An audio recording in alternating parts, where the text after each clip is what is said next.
Okay, good morning, class. Hope everybody's doing okay. Here we are doing the COVID diesel shop mechanic stuff. I'm going to be doing a video for you guys, and so as if you were here, but you're not, so we're going to do this like this. Anyway, so first off, we're going to be going into hydraulics. If you guys can read that. That's going to be our checklist. It's 4.14 hydraulic brake inspection checklist. Here's the first couple that we're going to do. First one is brake master cylinder fluid level condition, and the next one is visible leaks or damage on lines, hoses, valves, or fittings. And then if so, where are they? So we're going to take a look at this real quick.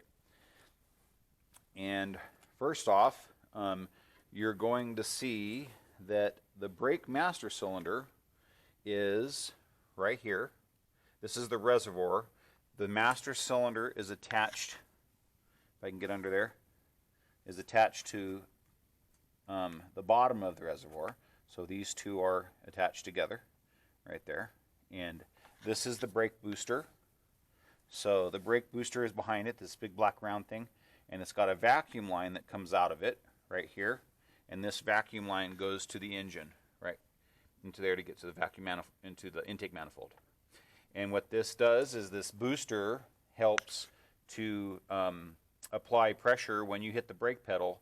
The master cylinder gets assisted by the vacuum pressure, or the vacuum that actually helps to apply the brakes. And so they call that a vacuum booster, so because it boosts your brakes.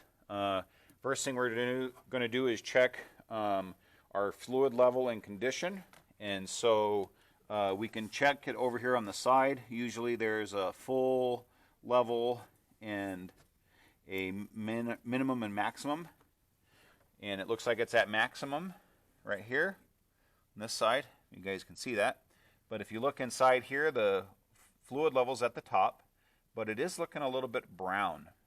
So this is probably a really old brake fluid. Brake fluid is hygroscopic, and what that means is it actually can absorb water. They design it that way. It's a mineral oil, and so what that does is that prevents water from corroding the inside of the system, and also it helps to alleviate any, when the brakes get hot, that the water will boil. So it has a limitation on how much water it can absorb, and then it needs to be replaced. So about every 2 years, you want to change out your fluid in your brake reservoir. And you can do a whole complete system flush. Next thing we're going to check is the lines. Right over here, there's some lines down in here. Let me get a flashlight. And if you guys can see down in there, these are the lines right there. You're just going to check for any kind of brake fluid leaking on them. They look pretty good. They go down to a control module for the anti-lock brakes, which is right there. You can see that right there. Where my finger's pointing. Anyways, and those lines look good as well, and any braided lines or hard steel lines, and some of them are going to even be rubber lines. And you're just going to do a basic inspection. That's part one.